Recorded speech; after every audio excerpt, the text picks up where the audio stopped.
Hello guys, kagigising lang natin. So,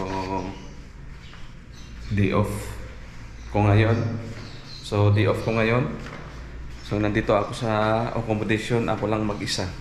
Sa kasama yung mga ibon dito. May mga ibon dito. Ayan o. Ayan. May mga ibon dito sa kabilang kwarto. Maingay. So, nagpapakulo ako ngayon ng itlog para pang almusal. Ayan, itlog. Ba't parang wala?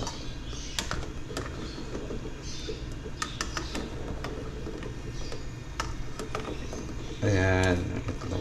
Hindi pa kumukulo. Ayan. Yung itlog. Tapos ako mamaya magkakape. So, ililibot ko lang kayo saglit dito guys sa accommodation namin dito sa Damam. Dahil tayo lang ang mag-isa dito ngayon. Ayan, napakainit dito ngayon. Ang oras ngayon ay alas 2 ng tanghali. So, grabe, sobrang init. So, mga siguro to, mga 48, 49. Tutok na araw. Tingnan nyo guys. Ayan. Ayan yung mga sinampay ng mga Indiano. Ayan. Yung sa akin wala na, ko na. Ayan guys, oh. Ito yung dates na pambansang prutas nila. Ito nabubuhay lang yan pagka tag-init. Pagka taglamig, hindi namumunga yan. Yan, mga hilaw pa. Ang daming bunga yan, matamis yan guys. Pambansang prutas ng yan, Saudi Arabia, yung tinatawag nilang tamer o dates sa English. Ayan. Dito sa likod, yan. May sinampay pa rin dito. Ayan. Dito kami nagpo-push up pagdating sa trabaho. Ayan. May taas pa yan. Ayan. Ito yung kabilang side.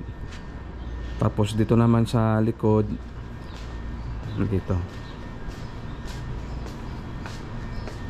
Grabe, init dito. Dry na dry yung ayan, ito yung dates din to. Ayan. Ayan, ito na yung likod ng bahay namin. Tinitirahan.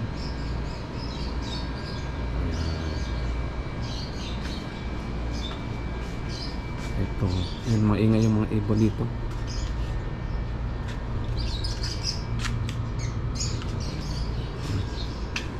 Ito yung bunga niya guys, oh. Bunga ng dates. Ayan, maliliit. Mga pa, hilaw pa. Pero pagka yan, lalaki din yan. Ayan, napakainit na. Picture na tayo dito sa ayan.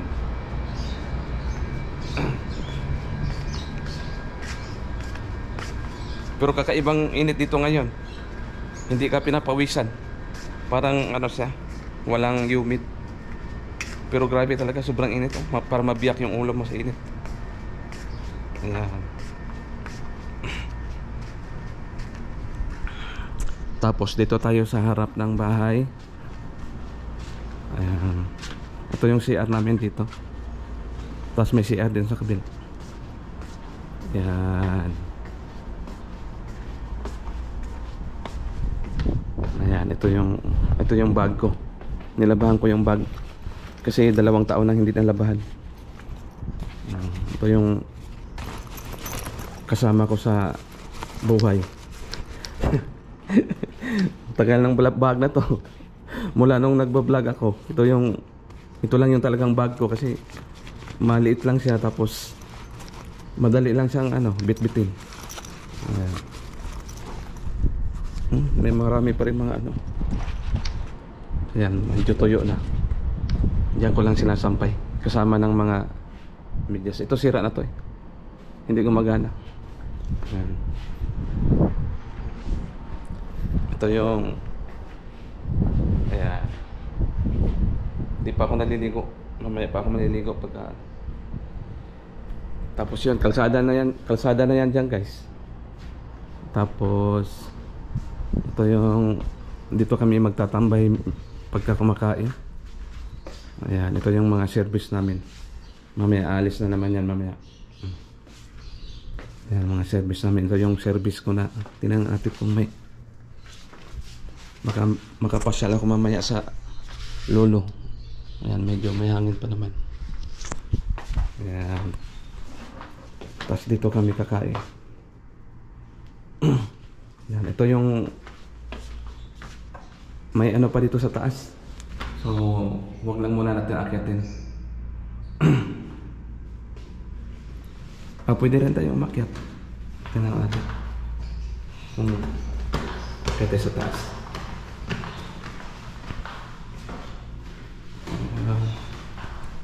Madilim din.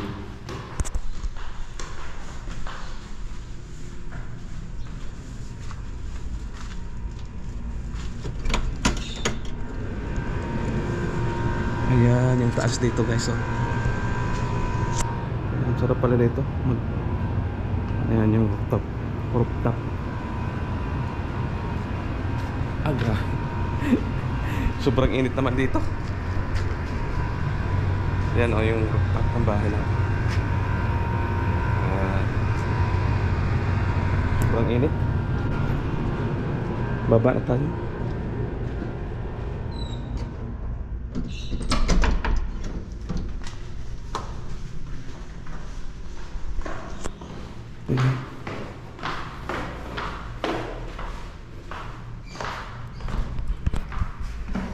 Hindi kaya yung init sa taas.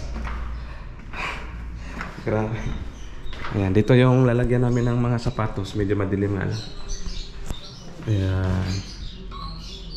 Sapatos natin. Ito dami. Tapos ito yung CR ng mga Indiano. CR nila dito. Laki. Ayan. Ito yung CR ng dalawa. Dalawa silang magkatabi. Ayan, dalawa yan. Ayan.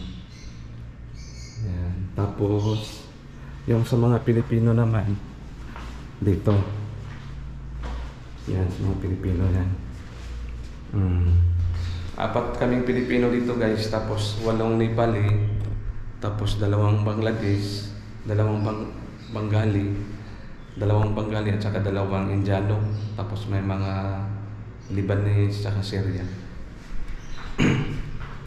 Ayan, ito yung ano namin. Crate namin. Walang laman.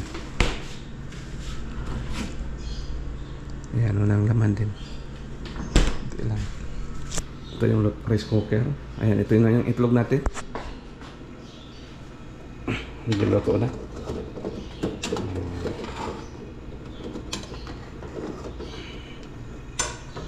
Ayan, malapit na maluto ang ating itlog. So ito lang yung buhay ng mga OFW dito sa Middle East. So kailangan mong sariling sikap kasi ikaw lang mag-isa. Pag magkasakit ka, sarili mo lang talaga yung aalaga sa'yo. Kaya laban lang talaga mga ka-OFW. Thank you for watching.